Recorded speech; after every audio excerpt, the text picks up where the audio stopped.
नाही. आणि मग तुम्हाला काही सुचत नाही आणि मग हा तुमचा भागाकार काय झालेला असतो? पूर्ण चुकलेला असतो. हा भागाकार काय झाला? पूर्ण चुकलेला असतो. मग आता भागाकार कसा लक्ष द्यायचा? तर आता आपण इथं बघा 968 भागिले 9. मग काय करायचं? हा 9 आहे.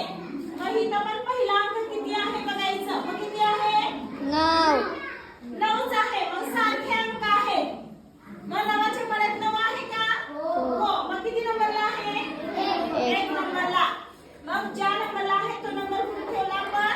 वरती. आता 9च्या खाली बरोबर 9 मांडला. आता मला सांगा 9 9 गेला 0 आणि मान दाखवायला विसरायचं नाही म्हणजे अंक चुकत नाही. वरून किती खाली घ्यायचा? 6. आता मला सांगा 9च्या पाड्यात 6 आहे का? नाही. नाही. मग आता काय करायचं?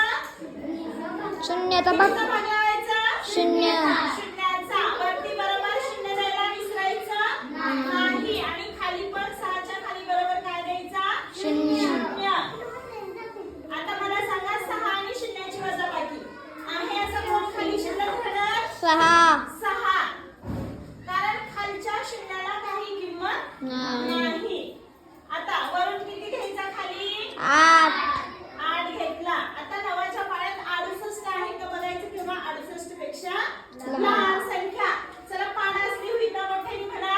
9 के 9 9 दुने 18 9 त्रिक 27 9 चौक 36 9 5 45 54 9 7 63 9 8 72 9 9 81 954 9 7 63 63 9 8 72 बघा पास एवढाच पाडा आपल्याला 68 पेक्षा लहान संख्या घ्यायची. मग कोणती संख्या घ्यायची सांगा?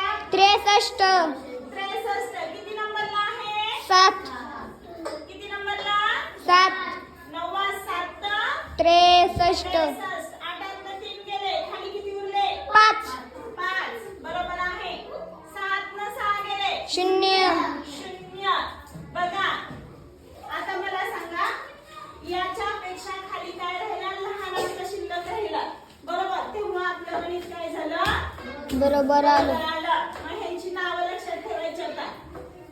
हा असतो भागाकार खालची बाकी हा भाज आणि ज्यानं भागतो तो भाजक. राहिलं लक्षात? नंतरच्या वेळेस लिहून देते तुम्हाला. भाजक भागाकार बाकी. राहिलं लक्षात? हो. चला